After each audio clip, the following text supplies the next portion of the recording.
Hello guys, कैसे हैं आप लोग? Hope all of you fine safe. दोस्तों, ये सीए इंटरमीडिएट टैक्स की क्लास रिकॉर्ड कर रहे हैं। हम सीए इंटरमीडिएट टैक्स की क्लास रिकॉर्ड कर रहे हैं और हमारा टॉपिक चल रहा था कैपिटल गेन। कैपिटल गेन में हमने सेक्शन 45(1)(a) किया था। If you remember, section 45(1)(a) किया था बेटा। आज हम जो नेक्स्ट डिस्कस करने वाले हैं वो नेक्स्ट डिस्कस करेंगे सेक्शन 45(2). कौन सा सेक्शन है ये? सेक्शन 45(2). ये क्या कहता है? ये कहता है बेटा, कन्वर्जन ऑफ कैपिटल एसेट्स। अगर आपके पास में कैपिटल एसेट्स है और आप इसको स्टॉक इन ट्रेड में कन्वर्ट करते हो, आपके पास में कैपिटल एसेट्स है और आप इसको स्टॉक इन ट्रेड में कन्वर्ट करते हो, कैसे? सपोज कीजिएगा मिस्टर ए है। मिस्टर ए के पास में क्या है? मिस्टर ए के पास में गोल्ड पड़ा है। हाँ जी, बहुत सारा गोल्ड पड़ा है, सोना। हाँ, मिस्टर ए के पास में बहुत सारा सोना पड़ा है। अब मिस्टर ए को क्या हुआ? मिस्टर ए गार्डन में वॉक कर रहे थे, मॉर्निंग में वॉक कर रहे थे। तो मॉर्निंग में वॉक करते करते वो गार्डन में वॉक कर रहे थे, ऐसे से चल रहे थे कि इनको यहां पे मोना मिल गई। इनको यहां पे कौन मिल गई? मोना मिल गई। मोना को पता है कि मिस्टर ए के पास में बहुत सारा सोना है। यस, मोना को पता है कि मिस्टर ए के पास में बहुत सारा सोना है। और मोना थोड़ा सा बिजनेस माइंडेड लड़की है। तो उसने मिस्टर ए को पहले तो अच्छे से देखा और एक प्यारी सी स्माइल दी। मिस्टर ए ने भी वापस स्माइल दी उन्हें। और मोना ने मिस्टर ए को बोला, good morning mister A, how are you? और थोड़ी सी बातें की। उसके बाद मिस्टर ए को उसने कहा, why don't we start the business? तो मिस्टर ए ने कहा, किसका बिजनेस करेंगे? तो मोना ने कहा कि देखो, आपके पास में बहुत सारा है सोना। मान लेते हैं इसके पास में, मिस्टर ए के पास में 50 kg सोना था। कितना सोना था बेटा? 50 kg सोना था। किसके पास में? मिस्टर ए के पास में। मोना उनको एक आइडिया देती हैं कि आपके पास में पड़ा है ढेर सारा सोना, तो क्यों ना हम एक ज्वेलरी शॉप ओपन कर लें, ज्वेलरी शोरूम ओपन कर लें। आपको मेरी बात समझ में आ रही है? यहां पे क्या हो रहा है? फिर मिस्टर ए ने कहा अच्छा, और उसके बाद में मोना ने थोड़ा सा उसको और फोर्स किया, करो ना मिस्टर ए, आप मेरे खातिर इतना भी नहीं कर सकते क्या? तो यहां पे फिर मिस्टर ए ने कहा, चलो लेट्स स्टार्ट द बिजनेस। तो यहां पे फिर क्या हुआ? मिस्टर ए और मोना ने एक ज्वेलरी शॉप ओपन कर ली। और ज्वेलरी शॉप तो क्या कहें, एक ज्वेलरी शोरूम ओपन कर दिया। एक क्या ओपन कर दिया? ज्वेलरी शोरूम ओपन कर दिया। और वो जो ज्वेलरी शोरूम उन्होंने ओपन किया, उसमें क्या हो गया? अब ज्वेलरी शोरूम में क्या बिकता है? बताओ क्या बिकता है? अरे सर, ज्वेलरी बिकती है। अच्छा, ज्वेलरी किससे बनी हुई है? गोल्ड से बनी हुई। किससे बनी हुई है? गोल्ड से बनी हुई है। तो वो गोल्ड कहां से आया? वो गोल्ड जो मिस्टर ए के पास में 50 kg गोल्ड रखा हुआ था, मिस्टर ए के पास में घर में जो 50 kg गोल्ड रखा हुआ था, वो गोल्ड अब कहां पे आ गया? वो गोल्ड आ गया अब शॉप में आ गया। वो गोल्ड कहां पे आ गया बेटा? वो गोल्ड अब आ गया शॉप में। तो ऐसी कंडीशन में क्या हुआ? अब मुझे एक चीज बताइए, जो दुकान में रखा गया सोना है, दुकान में जो गोल्ड रखा गया है, वह स्टॉक इन ट्रेड है या कैपिटल एसेट्स है? यस, वो क्या है? Stock in trade. अब जब ये गोल्ड यहां पे आ गया, तो यहां पे ये गोल्ड क्या बन गया? यहां पे ये गोल्ड बन गया स्टॉक इन ट्रेड। यहां पे गोल्ड क्या बन गया बेटा? Stock in trade. Now this is stock in trade. और इससे पहले, मोना की बातों में आने से पहले, ये सोना क्या था?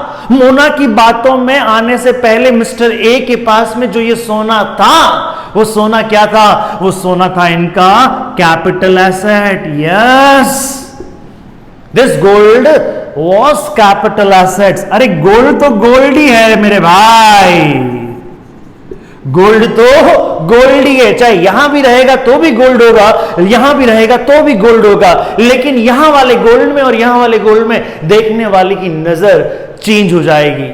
यहां पे बहुत लोग उसको देखेंगे। जब बहुत लोग उसको देखेंगे, यहां पे वो बिजनेस के अंदर as a stock in trade बात किया जाएगा और यहां पे ये मिस्टर ए की कैपिटल एसेट के रूप में बात किया जाएगा। Hope you understood.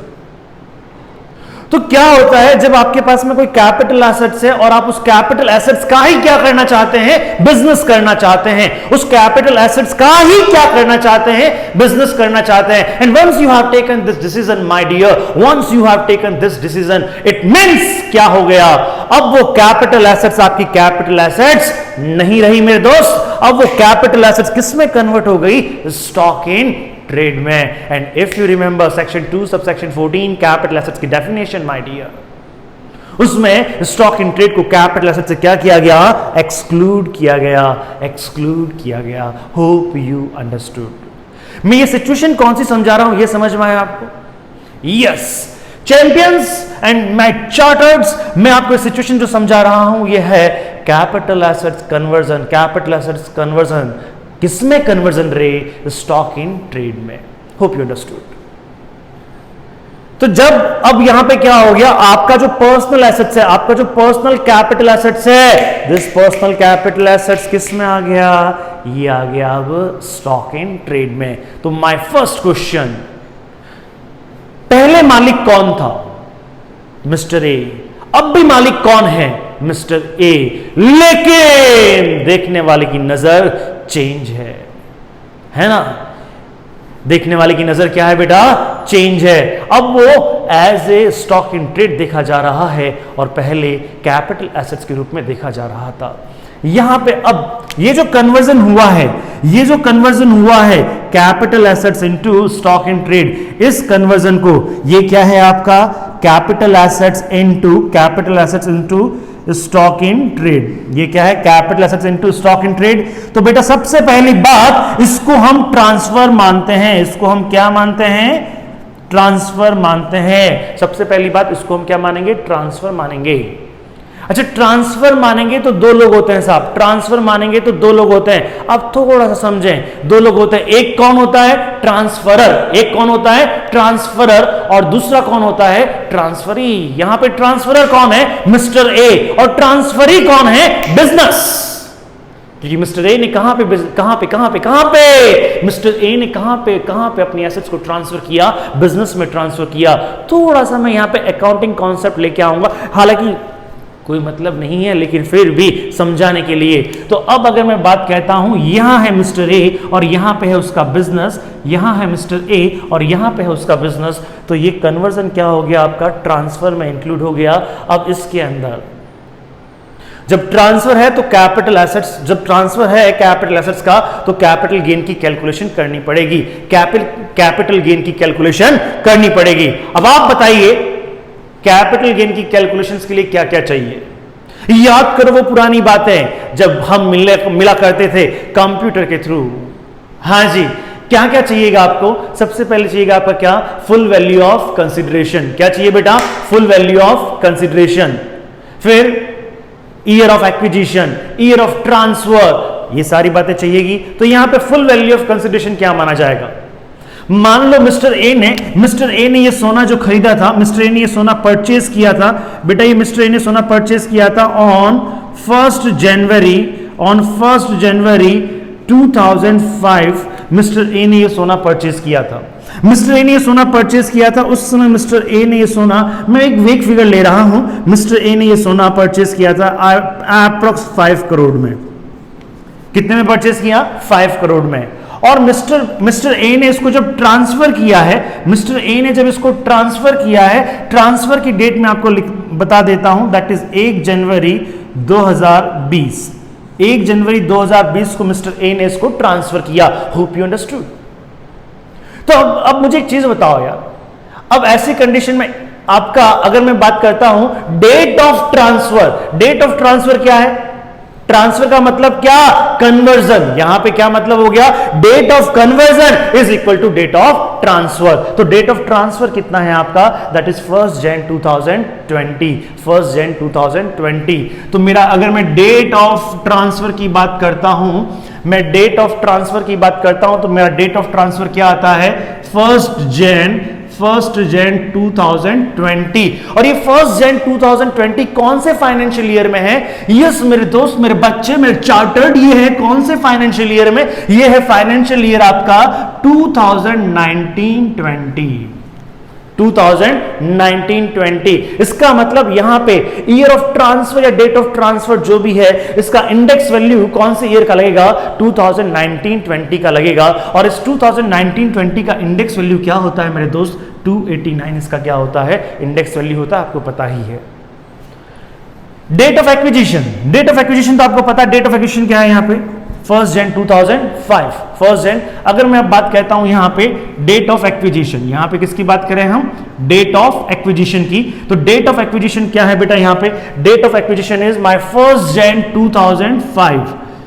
1 Jan 2005, this is my date of acquisition. तो कौन सा ईयर हो गया? कौन सा फाइनेंशियल ईयर हो गया बेटा? ये बताओ बताओ, कौन सा फाइनेंशियल ईयर हो गया? 2005-6। अरे ओए नालायक, 2005-6 कहां से होगा रे? हाँ जी, कहां क्या हो गया ये? 2004-5। 2004-5। It start from the 1st April 2004 and ends on the 31st March 2005 and it will come, this date will become between this period। तो ये आपका फाइनेंशियल ईयर हो गया। किसके लिए? डेट ऑफ एक्विजिशन के लिए। अगर मैं डेट ऑफ एक्विजिशन बोलता हूं 1 Jan 2005 और ईयर ऑफ एक्विजिशन बोलूं तो 2004-5। समझ में आता है ये चीज? बस अब छोटी सी बात, और हमें क्या क्या चाहिएगा? और हमको क्या क्या चाहिएगा बेटा? यहां पे चाहिएगा, ये तो हो गया, ये पहली बात हो गई, ये दूसरी बात हो गई, और तीसरी बात क्या है? Full value of consideration. Full value of consideration, यहां पे ये बात थोड़ा सा समझने लायक है। फुल वैल्यू ऑफ कंसिडरेशन का मतलब मेरे बच्चे क्या होता है? थोड़ा सा समझे, ध्यान लगा के, दिल लगा के समझे। हाँ जी, यहां पे ये बात हो गया, फुल वैल्यू ऑफ कंसिडरेशन का मतलब क्या हो गया बेटा? कि जिस डेट को आपने कैपिटल एसेट्स को स्टॉक इन ट्रेड में कन्वर्ट किया था, उस डेट को क्या उसकी मार्केट वैल्यू थी? अगर वो 50 केजी सोना उसने 1 जनवरी 2020 को स्टॉक इन ट्रेड में कन्वर्ट किया है, तो अगर वो 50 किलो सोना मार्केट में बेचती अगर मोना, तो उसको क्या प्राइस मिलता बेटा? So fair market value as on date of conversion. Fair market value as on date of conversion. तो यहां पे क्या होगा? फुल वैल्यू ऑफ कंसिडरेशन का मतलब क्या हो गया? एफएमवी। क्या मतलब हो गया? एफएमवी। और एफएमवी कौन सा रे? As on date of conversion. समझ में आई ये चीज? चलिए, इतना कॉन्सेप्ट आपको समझ में आया? ये कॉन्सेप्ट क्या कहता है? अच्छा, अब इसका मैं एक क्वेश्चन आपको करवाऊंगा, और वो क्वेश्चन मैं कंप्यूटर के थ्रू आपको करवाऊंगा। Hope you understood this thing. Clear? Thank you, enjoy.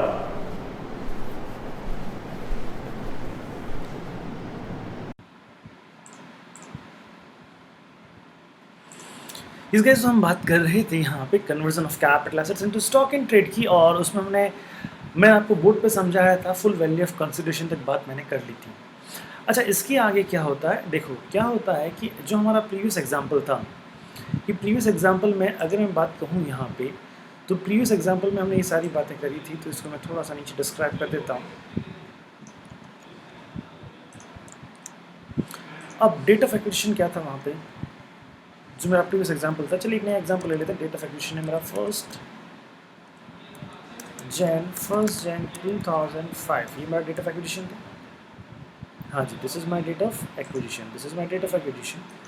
तो अब अगर मैं यहाँ पे बात कहता हूँ, ये डेट ऑफ एक्विजिशन मेरा 1 Jan 2005 था। डेट ऑफ ट्रांसफर क्या था? यानी डेट ऑफ ट्रांसफर का मतलब क्या होता है यहाँ पे? Date of conversion. यहाँ पे डेट ऑफ ट्रांसफर का मतलब क्या था? Date of conversion. So date of conversion मेरा क्या था? Date of my conversion. Date of conversion क्या था बेटा? डेट ऑफ कन्वर्जन था यहाँ पे कितना?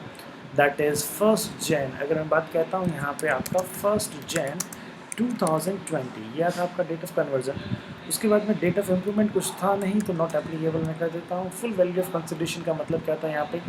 That is fair market value as on date of conversion. Cost of transfer यहाँ पे कुछ था नहीं, तो दैट इज़ निल हो जाता है। कॉस्ट ऑफ एक्विजिशन, मैंने क्या बोला था आपको? कॉस्ट ऑफ एक्विजिशन शायद वो 5 करोड़ का है। कितने का है वो? 5 करोड़ का है। सपोज कीजिएगा 5 CR, 5 CR, this is your 5 CR। Cost of improvement कुछ था नहीं यहाँ पे, तो निल हम बात कर देते हैं। टैक्सेबिलिटी ईयर, अब यहाँ पे ये ध्यान रखने वाली बात है, देखो क्या हो रहा है इसमें, क्या हो रहा है बेटा कि जो आपकी कैपिटल एसेट्स है, जो आपकी कैपिटल एसेट्स है, अब कैपिटल एसेट जो हो रही है आपकी कैपिटल एसेट्स, ये कन्वर्ट हो रही है, ये कन्वर्ट हो रही है, कन्वर्ट इनटू, ये किस में कन्वर्ट हो रही है? स्टॉक इन ट्रेड में कन्वर्ट हो रही है, स्टॉक इन ट्रेड में कन्वर्ट हो रही है। तो यहाँ पे अभी हम क्या कैलकुलेट कर रहे हैं? कैपिटल गेन कैलकुलेट कर रहे हैं। क्या कैलकुलेट कर रहे हैं बेटा? कैपिटल गेन कैलकुलेट कर रहे हैं। यह कैपिटल गेन टैक्सेबल कब होगा? यह कैपिटल गेन टैक्सेबल कब होगा? तो यह कैपिटल गेन, देखो कैलकुलेशन तो सब में इस हिसाब से करनी पड़ेगी जो मैंने आपको बताया, बट यह कैपिटल गेन टैक्सेबल तब होगा इन the year, in the year in which such stock in trade, such stock in trade is sold। क्या मतलब हुआ? अगर सपोज कीजिएगा आपका कन्वर्जन आपका क्या हुआ है, कन्वर्जन आपका, मैं आपको थोड़ा सा एग्जांपल वापस लूँ, कन्वर्जन आपका हो रहा है 18-19 में, कन्वर्जन हो रहा है आपका 18-19 में, लेकिन 18-19 में आपने उस एसेट्स को कन्वर्ट कर दिया स्टॉक इन ट्रेड में, और वो stock in trade sell out हो रहा है 19-20 में। तो कैपिटल गेन की कैलकुलेशन 18-19 के हिसाब से करेंगे, कैपिटल गेन की कैलकुलेशन 18-19 के हिसाब से करेंगे, लेकिन उस कैपिटल गेन पे जो टैक्स देंगे ना, वो टैक्स देंगे हम कब? 19-20 में। उस कैपिटल गेन पे जो टैक्स देंगे वो टैक्स कब देंगे हम? 19-20 में। समझ में आ रहा है? सो टैक्सेबिलिटी ईयर अगर मैं बात कहूँ यहाँ पे, तो टैक्सेबिलिटी ईयर में क्या है? The year in which such converted assets. अब कन्वर्टेड एसेट्स का मतलब क्या हो गया? कन्वर्टेड एसेट्स का मतलब क्या हो गया? Stock in trade. Converted assets का मतलब क्या होता है? Stock in trade. समझ में आ रही बात? सच कन्वर्टेड एसेट यानी स्टॉक इन ट्रेड, जब उसको हम क्या करते हैं? सेल आउट करते हैं। स्टॉक इन ट्रेड को जो क्या कहते हैं? The year in which such converted assets, यानी स्टॉक इन ट्रेड क्या होता है? सेल होता है। तो वो क्या होता है आपका? तो वो टैक्सेबिलिटी ईयर वो आता है। अच्छा, इंडेक्स वैल्यू, तो इंडेक्स वैल्यू कौन सा लेंगे? इंडेक्स वैल्यू लेंगे कौन सा बेटा? इंडेक्स वैल्यू हमेशा ईयर ऑफ ट्रांसफर का लेता है। इंडेक्स वैल्यू हमेशा किसका लेते हैं? ईयर ऑफ ट्रांसफर का। तो यहाँ पे ईयर कौन सा? Year of conversion. यहाँ पे ईयर कौन सा? Year of conversion. So this is your index value, यहाँ पे आएगा the year in which assets is converted. समझ में आ रही है बात? चलिए वापस देखते हैं। डेट ऑफ एक्विजिशन क्यों चाहिए होता है? क्योंकि ईयर ऑफ एक्विजिशन, इसमें तो वही ओरिजिनल बात करेंगे हम यहाँ पे। डेट ऑफ ट्रांसफर क्यों चाहिए होता है आपको? ईयर ऑफ ट्रांसफर के लिए चाहिए होता है हमको। अच्छा, ईयर ऑफ ट्रांसफर का मतलब क्या होगा यहाँ पे? वही the year in which assets is converted. Date of improvement, year of improvement. अच्छा, यहाँ पे ध्यान रहे, ये हम कैपिटल गेन कन्वर्ट कर रहे हैं, कैपिटल गेन की कैलकुलेशन कर रहे हैं। तो जब कैपिटल गेन की कैलकुलेशन करते हैं तो ऐसी कंडीशन में क्या होता है? जिस डेट को हमारी एसेट्स कन्वर्ट हो गई है, जिस डेट को हमारी एसेट्स क्या हो गई है? कन्वर्ट हो गई है स्टॉक इन ट्रेड में, उससे पहले का यदि कोई इंप्रूवमेंट कॉस्ट है, उससे पहले का यदि कोई इंप्रूवमेंट कॉस्ट है, उससे पहले का यदि कोई इंप्रूवमेंट कॉस्ट है, तो वो इंप्रूवमेंट कॉस्ट यहाँ पे काम आती है। उस इंप्रूवमेंट कॉस्ट को यहाँ पे हम कंसीडर करते हैं, नहीं तो यहाँ पे किसी भी तरह की इंप्रूवमेंट कॉस्ट को कंसीडर नहीं किया जाता। समझ में आ गया? स्टॉक, आपने स्टॉक में कन्वर्ट कर दिया, आपने एसेट्स को स्टॉक में कन्वर्ट करने के बाद में यदि कोई आपने कन्वर्जन, आपने कोई इंप्रूवमेंट कॉस्ट की है, तो वो इंप्रूवमेंट कॉस्ट यहाँ पे कंसीडर नहीं की जाएगी, वह बिजनेस का एक्सपेंसेस माना जाएगा। समझ में आया जी? चलिए, तो यहाँ पे हम क्या बात करें? As usual only those expense will only those expense which incurred before conversion, उसी को कंसिडर किया जाएगा। फुल वैल्यू ऑफ कंसिडरेशन का मतलब क्या हो गया आपका? Fair market value of assets as on date of conversion, as on date of conversion. समझ में आ गया? तो कॉस्ट ऑफ ट्रांसफर का मतलब क्या हो गया? यहाँ पे निल रहेगा। कॉस्ट ऑफ एक्विजिशन आपका ओरिजिनली रहेगा cost of acquisition. Cost of improvement as usual आपका वही, only those expenses which incurred before conversion. ये सारी बातें आपको समझ में आनी चाहिए। टैक्सेबिलिटी ईयर का मतलब क्या रहेगा कि ये टैक्सेबल, हमने कैपिटल गेन कंप्यूट कर दिया इन the year of transfer, in the year of transfer हमने कैपिटल गेन कंप्यूट कर दिया। अब इस कैपिटल गेन पे मुझे टैक्स कब पे करना पड़ेगा? इस कैपिटल गेन पे मुझे टैक्स पे करना पड़ेगा कब? जब जब जब मैं वो स्टॉक इन ट्रेड को सेल करूंगा। समझ में आ गया? तो सर ईयर ऑफ ट्रांसफर में यदि मैंने स्टॉक इन ट्रेड को सेल नहीं किया, तो जब ईयर ऑफ ट्रांसफर में आपने स्टॉक इन ट्रेड को सेल नहीं किया तो ऐसी कंडीशन में क्या हो जाएगा? In such condition you need not to pay the tax in the year of conversion. आया समझ में? आया आपको ये चीज? चल सो इसका एक क्वेश्चन करते हैं, एक उसके बाद में क्या होगा, एक क्वेश्चन जरूर करेंगे हम इसका। हाँ जी, चलिए पहले क्या पढ़ते हैं, conversion of capital assets into stock in trade is treated as a transfer. चलिएगा, provide such conversion will be a transfer of the previous year in which assets is so converted. कौन से ईयर में transfer होता है भैया? Section 45(2) क्या provide करता है? Such a conversion will be a transfer in the previous year in which such asset is so converted, but capital gain shall be computed in the year in which the capital assets has been converted into the stock in trade, but they shall be taxable in the year in which such stock in trade has been sold by SEC। समझ में आ रहा है कि जिस year में आपने conversion किया है, जिस ईयर में कन्वर्जन किया उस ईयर में आप कैपिटल गेन की कैलकुलेशन कीजिए, लेकिन उस पर टैक्स कब दीजिए? जब आपका स्टॉक इन ट्रेड सेल होता है। डेफिनेटली यार, मेरे पास में ये कैपिटल एसेट्स है, मेरे पास में ये कैपिटल एसेट्स है, इसको मैंने स्टॉक इन ट्रेड में कन्वर्ट कर दिया, अब मैं इसको अपने बिजनेस में रखता हूं बेचने के लिए, स्टॉक इन ट्रेड में इसको कन्वर्ट कर दिया, तो यार मेरे पास में क्या कन्वर्जन से पैसा आ गया? क्या कन्वर्जन से कुछ भी पैसा नहीं आया। एक्चुअल में पैसा कब आएगा? एक्चुअल में पैसा तब आएगा जब मैं इस स्टॉक इन ट्रेड को मार्केट में सेल करूंगा। इस स्टॉक इन ट्रेड को मार्केट में मैं सेल करूंगा, तब जाके मेरे पास में क्या आएगा? एक्चुअल पैसा आएगा भाई साहब, तभी तो मैं टैक्स दे पाऊंगा। सही बात है ना आपकी? अच्छा साहब, अच्छा तो अब मुझे एक चीज बताइए, अब यहां पे मजेदार बात क्या होगी? यहां पे क्या हो गया? इन the year of such stock in trade sold, जब आपने वो स्टॉक इन ट्रेड को सेल आउट किया है तो स्टॉक पे भी तो आपको इनकम होगी। तो स्टॉक पे जो अगर कोई इनकम होगी, स्टॉक को बेचने पे स्टॉक पे यदि कोई इनकम होगी, देखो मैं सिंपल सा एग्जांपल लेता हूं, जो हमने वो मोना सोना वाला एग्जांपल लिया था, 50 करोड़ का सोना था, 5 करोड़ का सोना था, 5 करोड़ का सोना था, उसको हमने क्या किया? उसको हमने सेल आउट कर दिया, सॉरी सेल आउट क्या किया हमने? कन्वर्जन कर दिया।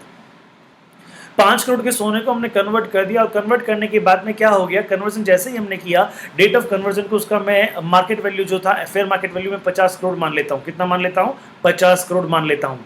चलिए एक छोटा सा एग्जाम्पल लेते हैं। आपका डेट ऑफ एक्विजिशन क्या था? हाँ जी, डेट ऑफ एक्विजिशन था हमारा 1 जनवरी 2005। डेट ऑफ कन्वर्जन कितना था भाई? डेट ऑफ कन्वर्जन था मेरा कितना? That is date of conversion था मेरा 1 जनवरी 2020। अच्छा, इस दिन मेरे पास में मैंने परचेज किया था, मैंने 5 केजी या 50 केजी जो भी सोना परचेज किया था मैंने, 50 केजी सोना था सर, 50 केजी सोना मैंने कितने परचेज किया था? मैंने 5 CR में परचेज किया। कितने परचेज किया बेटा? 5 CR में परचेज किया। इस सोने को जब मैंने कन्वर्ट किया, इस सोने को मैंने क्या किया? इस सोने को मैंने कन्वर्टेड कर दिया। कन्वर्टेड किस में कर दिया मैंने? इनटू स्टॉक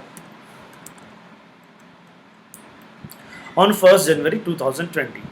उस दिन जो इसका फेयर मार्केट वैल्यू था, ये फेयर मार्केट वैल्यू जो था बेटा, यह फेयर मार्केट वैल्यू मैं कह सकता हूं, इस दिन फेयर मार्केट वैल्यू था 500 करोड़। मान ले यार, कितना है? 500 करोड़। और मैंने इसको क्या किया? 1 जनवरी,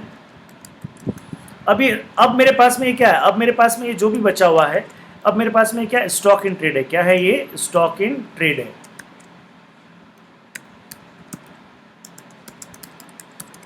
अब मेरे पास में स्टॉक इन ट्रेड है, तो अब मैंने क्या किया? इस स्टॉक इन ट्रेड को मैंने क्या किया? सेल किया। स्टॉक इन ट्रेड को मैंने सेल किया।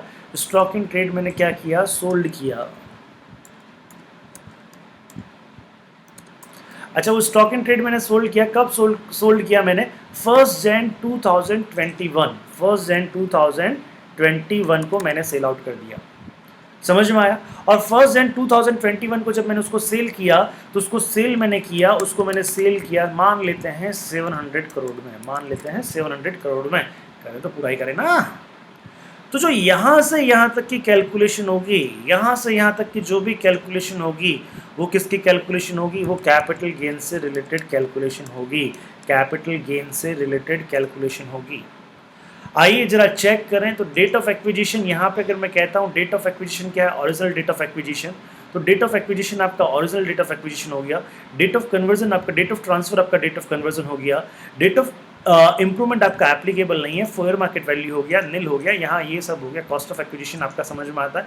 Taxability year.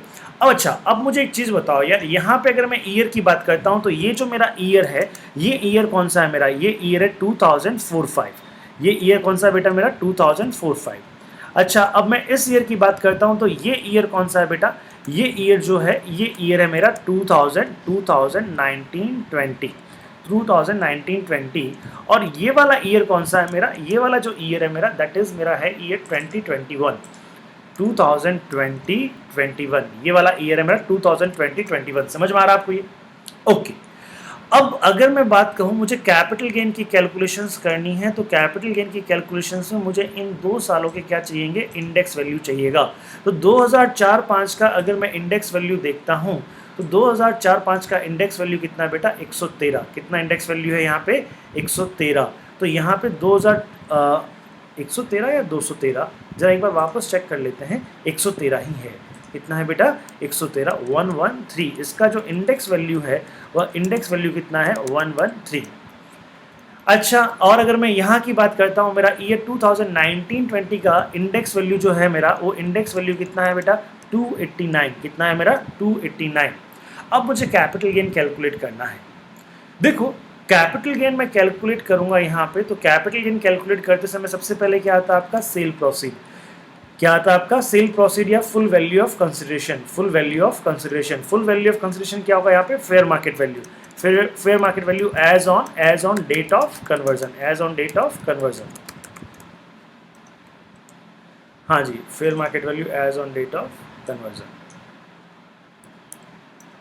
जगह नहीं रहेगी ना यहाँ पे। हाँ, वो कितना है साहब, वो है आपका 500 करोड़। सारी बातें करोड़ में करते हैं।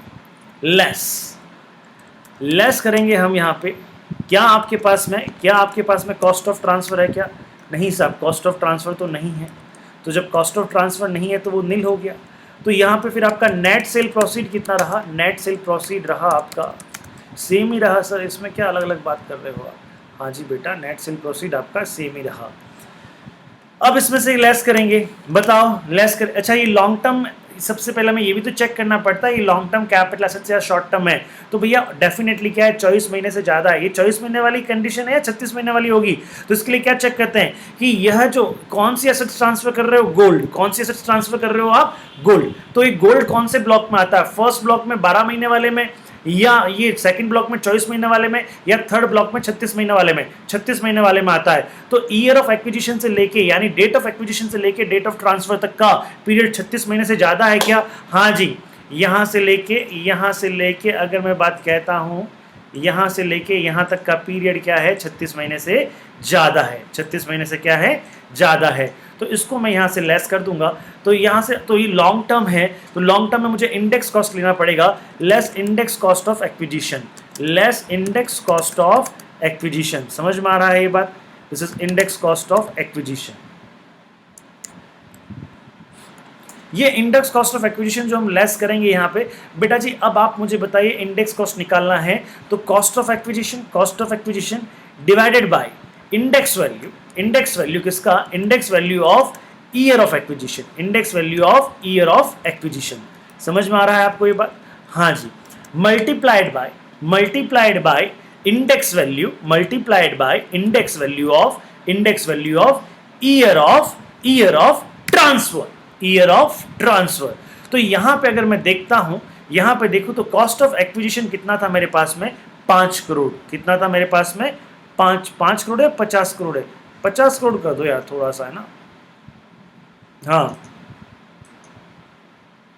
50 करोड़ कर देते हैं। तो कितना है ये, 50 करोड़ डिवाइडेड बाय, अच्छा कौन से ईयर में, ईयर ऑफ एक्विजिशन का इंडेक्स वैल्यू क्या है, ईयर ऑफ एक्विजिशन का इंडेक्स वैल्यू है 113, तो डिवाइडेड बाय 113।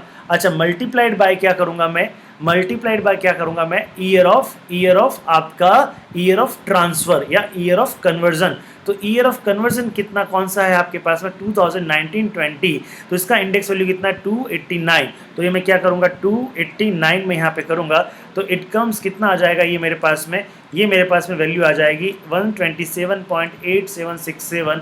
तो ये आपके पास में क्या हो गया, अगर मैं इसको 2 डेसिमल में मैं इसको क्या करता हूँ सिंक्रोनाइज सॉर्ट कर देता हूँ तो 127 करोड़ पॉइंट 88 लाख 127 करोड़ 88 लाख रुपया ये आपका क्या आ गया, ये आपका इंडेक्स कॉस्ट ऑफ एक्विजिशन आ गया। और अब आपका long term capital gain, long term capital gain कब आ गया बेटा, कितना आ गया लॉन्ग टर्म कैपिटल गेन, इस 500 में से मैं क्या लेस कर दूंगा 127.88 लेस कर दूंगा तो वही जो वैल्यू आएगी ये मेरी लॉन्ग टर्म कैपिटल गेन आ जाएगी। और वो लॉन्ग टर्म कैपिटल कितना होगा आपका 372.12, 372.12। Hope you understood. तो ये सारी बातें तो हमने यहाँ की कर ली, ये सारी बातें हमने कैपिटल गेन की कर ली, ये सारी बातें किसकी कर ली बेटा, हमने कैपिटल गेन की कर ली। अब देखिए जो यहाँ पे सेल कंसिडरेशन है, जो यहाँ पे सेल कंसिडरेशन है वो अब यहाँ पे क्या होगा इसके बाद में। अच्छा मुझे एक चीज़ बताइए, ये लॉन्ग टर्म कैपिटल गेन पे मुझे टैक्स कौन से ईयर में देना पड़ेगा, मुझे टैक्स देना पड़ेगा, tax need to be paid, tax need to be paid कब देना पड़ेगा, इन फाइनेंशियल ईयर। अगर मैं फाइनेंशियल ईयर कौन सी ईयर की बात करता हूँ 2020-21 या मैं कर दूँ असेसमेंट ईयर, असेसमेंट ईयर कौन सा, असेसमेंट ईयर 2021-22 ये आपका क्या हो जाएगा, आपका असेसमेंट ईयर हो जाएगा। यहाँ पे आपको समझ में आ गया चीज़, क्लियर है ये पॉइंट। ओके साहब, अब मुझे क्या करना पड़ेगा, यहाँ पे मुझे कैलकुलेशन करनी पड़ेगी, समझिएगा। अब 2021 में ये जो मेरा प्रीवियस ईयर, ये जो प्रीवियस ईयर है 2000, ये जो कैपिटल गेन था, ये कैपिटल गेन कौन से ईयर में कैलकुलेट किया मैंने, प्रीवियस ईयर 2019-20 में मैंने इसको कैलकुलेट किया। समझ में आ रहा है, प्रीवियस ईयर 2019-20 में मैंने इसको कैलकुलेट किया। अब मैं क्या करूँगा, मैं प्रीवियस ईयर अगर मैं बात करता हूँ 2020-21 की बात करता हूँ, किसकी बात करता हूँ मैं 2021 की बात करता हूँ। तो 2021 में मुझे कैपिटल गेन कैलकुलेट नहीं करना पड़ेगा, मुझे यहाँ पे बिजनेस इनकम कैलकुलेट करना पड़ेगा। मुझे यहाँ पे क्या कैलकुलेट करना पड़ेगा, बिजनेस इनकम मुझको यहाँ पे कैलकुलेट करना पड़ेगा। अब देखिए बिजनेस इनकम, मान लिया बिजनेस इनकम में मैंने इसको कितने में सेल किया, बिजनेस इनकम के लिए अगर मैं बात कहता हूँ तो मेरा सेल प्रोसीड कितना है, मैंने कितने में सेल किया भैया, सेल किया मैंने इसको कितने में 700 करोड़ में, कितने में सेल किया मैंने 700 करोड़ में सेल किया।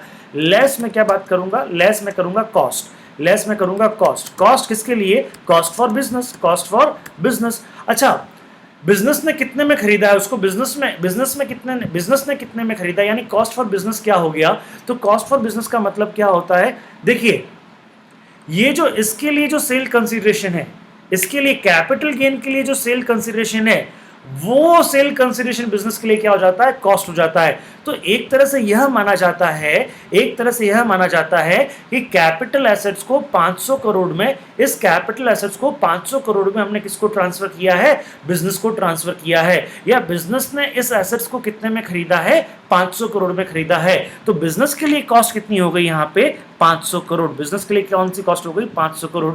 तो बिजनेस का जो प्रॉफिट है, अगर मैं बात कहूँ बिजनेस का जो प्रॉफिट है यहाँ पे, तो बिजनेस का प्रॉफिट कितना हो गया, बिजनेस इनकम, पीजीबीपी की मेरी इनकम कितनी हो गई, पीजीबीपी की जो मेरी इनकम हो गई वो कितनी हो गई मेरी यहाँ पे, अगर मैं 700 में से क्या लेस करता हूँ 500 लेस कर देता हूँ बेटा, तो 200 करोड़ रुपया मेरा क्या हो गया, पीजीबीपी का इनकम हो गया। आपको समझ में आया। तो अब मेरे को अगर मैं बात कहता हूँ मेरा प्रीवियस ईयर, अब मेरे को यानी प्रीवियस ईयर अगर मैं बात कहता हूँ, मुझे प्रीवियस ईयर 2020-21, प्रीवियस ईयर 2020-21, और अगर मैं बात कहता हूँ असेसमेंट ईयर कौन सा है मेरे पास में 2021-22, असेसमेंट ईयर 2021-22, मुझे टैक्स देना पड़ेगा, मुझे दो इनकम पे टैक्स देना पड़ेगा, एक तो मुझे टैक्स देना पड़ेगा tax on capital gain, tax on long term capital gain of rupees कितने, tax on long term capital gain of, tax on long term capital gain of कितने रुपए का लॉन्ग टर्म कैपिटल गेन हुआ था भैया आपको 372 करोड़ पॉइंट 12, यानी 300, अगर मैं बात कहता हूँ 372 करोड़ पॉइंट 12, यानी इससे पे तो मुझे क्या देना पड़ेगा, लॉन्ग टर्म कैपिटल गेन का टैक्स देना पड़ेगा। और दूसरा मुझे क्या देना पड़ेगा, मुझे टैक्स देना पड़ेगा, टैक्स ऑन, मुझे दो चीज़ों पे टैक्स देना पड़ेगा, tax on PGBP, tax on PGBP, profit, PGBP का मतलब क्या है, profit and gain from business profession, profit and gain from business profession. Tax on PGBP, income कितनी है, हाँ जी, इनकम कितनी है, ऑफ 200 करोड़, ऑफ इनकम कितनी है बेटा, 200 करोड़। तो कुल मिला के मुझे प्रीवियस ईयर में, कुल मिला के मुझे प्रीवियस ईयर में क्या करना पड़ेगा, इन दो पे मुझे टैक्स देना पड़ेगा, इन दो पे मुझे क्या देना पड़ेगा, टैक्स देना पड़ेगा। समझ में आया जी आपको ये पॉइंट? तो जब आप क्या करते हो, जब आप कैपिटल एसेट्स को किस में कन्वर्ट करते हो, स्टॉक इन ट्रेड में कन्वर्ट करते हो, तो आपको यहाँ पे क्या करना होता है, जिस ईयर में आपने कैपिटल एसेट्स को कन्वर्ट किया है स्टॉक इन ट्रेड में, उस ईयर में आपको क्या करना है, कैपिटल गेन कैलकुलेट करके रख देना है, उस ईयर में कैलकुलेट करके कैपिटल गेन रख देना है। आपको टैक्स उस ईयर में नहीं देना है, टैक्स किस ईयर में देना है, टैक्स जिस ईयर में आपका जो converted stock in trade sell out हो गया है, उस ईयर में आपको टैक्स देना है।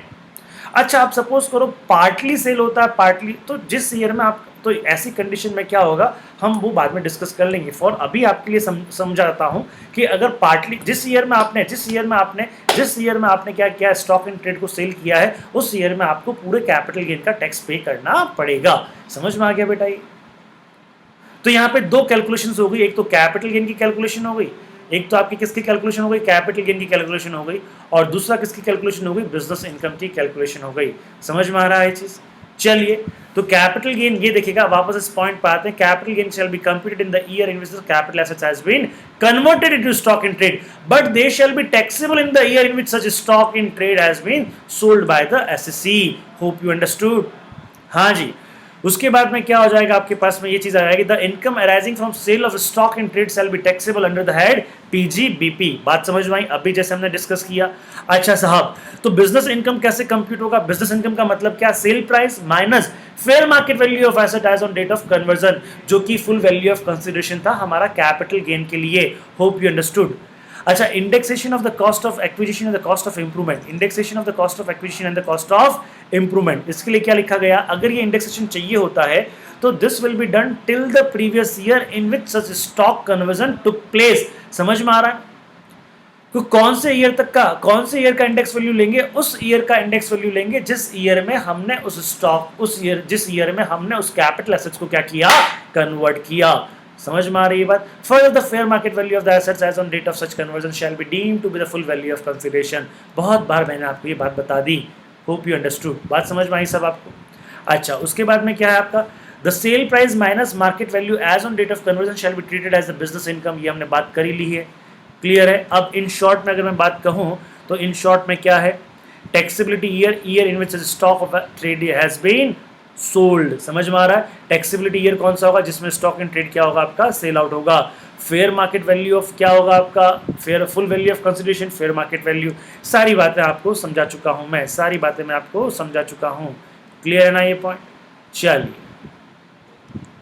अब ये आएगा conversion of inventory into capital, reverse हो जाएगा कन्वर्जन ऑफ। अभी तो क्या था, कैपिटल एसेट्स को किस में कन्वर्ट किया था हमने, कैपिटल एसेट्स को कन्वर्ट किया था हमने, किस में कन्वर्ट किया था कैपिटल एसेट्स को, बोलो बच्चा।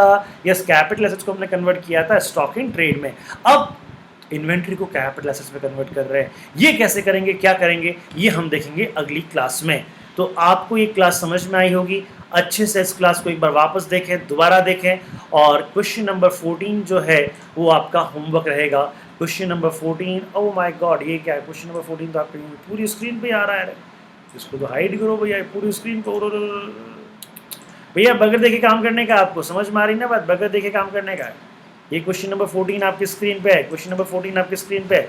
Mister J is owner of the flat which was purchase इतना, ये सब आपका क्वेश्चन नंबर 14 जो आपको आज मैंने कॉन्सेप्ट समझाया ना, उस पर एक क्वेश्चन है आपको करने का है बेटा, उस पर एक क्वेश्चन आपको करने का है। चलिए, थैंक यू।